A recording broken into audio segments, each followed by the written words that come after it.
Hello everyone, আসসালামু আলাইকুম। পুচকি রান্নাবান্নায় আপনাদের সকলকে স্বাগতম। আজকে আর কোনো রেসিপি শেয়ার করছি না। আজকে দেখাবো কিভাবে আপনারা শীতের সবজি স্টোর করে রাখবেন সারা বছর খাওয়ার জন্য।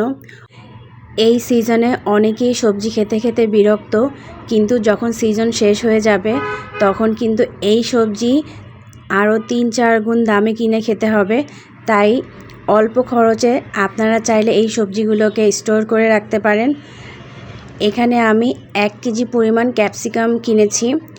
অন্যান্য সময় ১ পিস ক্যাপসিকামের দাম ৬০ থেকে ৭০ টাকা পড়ে যায়, সেখানে আমি ১০০ টাকা করে ১ কেজি ক্যাপসিকাম এনেছি। অন্যান্য এরিয়া ভেদে হয়তোবা ১০০ কি ১২০ টাকা করে হতে পারে।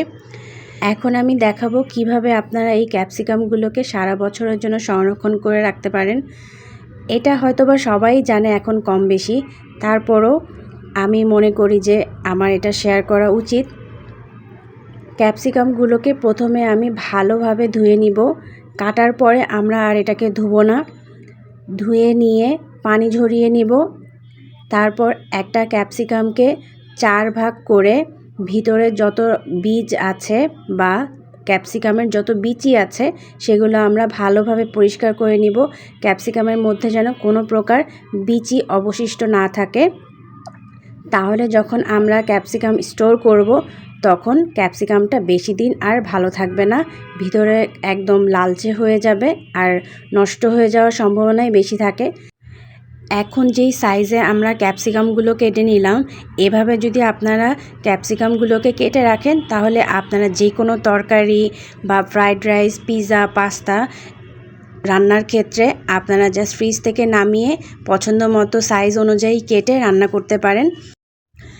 এখন যে সাইজে ক্যাপসিকামটা কেটে দেখাচ্ছি, এটা দিয়ে আপনারা পিৎজা, পাস্তা তৈরি করতে পারবেন। ক্যাপসিকামের ৪ ভাগের ২ ভাগ আমি এখানে নিয়ে নিয়েছি এবং বিচিগুলোকে ভালোভাবে ছাড়িয়ে পাতলা পাতলা করে স্লাইস করে নিচ্ছি। দেখে হয়তো বা বুঝতে পারছেন। শীতের অন্যান্য সবজি কিভাবে স্টোর করবেন তারও ভিডিও আমি সামনে দেওয়ার চেষ্টা করব। ফুলকপি, ব্রোকলি বা সিম, ধনেপাতা, এগুলো আপনারা কিভাবে স্টোর করবেন সেগুলোরও ভিডিও আমি সামনে দিব। এভাবে আমি লম্বা লম্বা করে ক্যাপসিকামগুলোকে কেটে নিলাম। এখন আমি আরেকটা শেপের ক্যাপসিকাম কেটে দেখাবো আপনাদের। এটা দিয়ে আপনারা চাইনিজ ভেজিটেবল বা মিক্স ভেজিটেবলও রান্না করতে পারেন। ক্যাপসিকামগুলোকে এরকম 4 কোণা একটু বড় বড় করে কিউব করে কেটে নিয়েছি। আপনারা আপনাদের পছন্দ অনুযায়ী যে কোনো একরকম সাইজের করেও ফ্রিজে রাখতে পারেন। জাস্ট বের করে আপনার পছন্দ অনুযায়ী কেটে রান্না করতে পারেন। আপনাদের সুবিধার্থে এখানে আমি আরও একটি সাইজের কেটে দেখাচ্ছি। প্রথমে ওরকম যে পিৎজার জন্য কেটে রেখেছিলাম ওরকম করে চিকন চিকন করে কেটে নিব। তারপর এগুলোকে আবারও ছোট ছোট করে কেটে নিব। একটু দেখে বুঝে নিতে হবে যে আমরা কাজটা কিভাবে করছি। একদমই ছোট ছোট করে কেটে নিব যাতে করে এটা আমরা ফ্রাইড রাইসে ব্যবহার করতে পারি।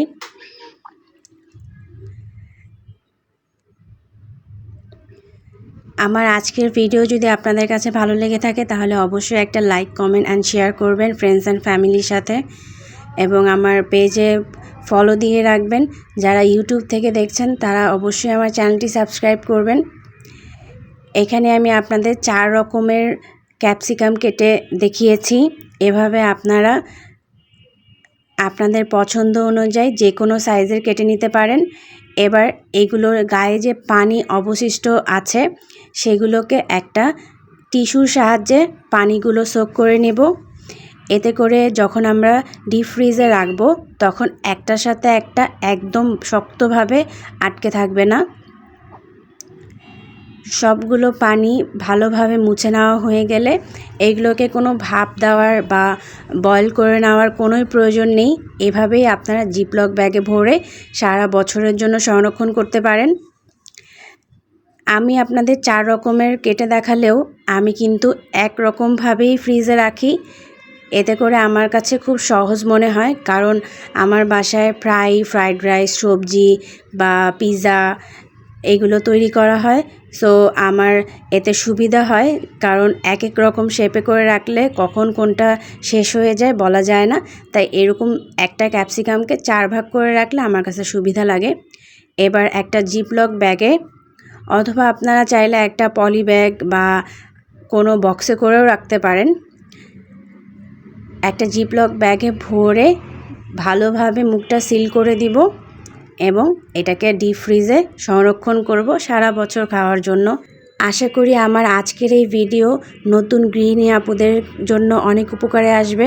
কমেন্টে জানাবেন আমার ভিডিওটি আপনাদের কাছে কেমন লেগেছে। আজকের জন্য আল্লাহ হাফেজ, আসসালামু আলাইকুম।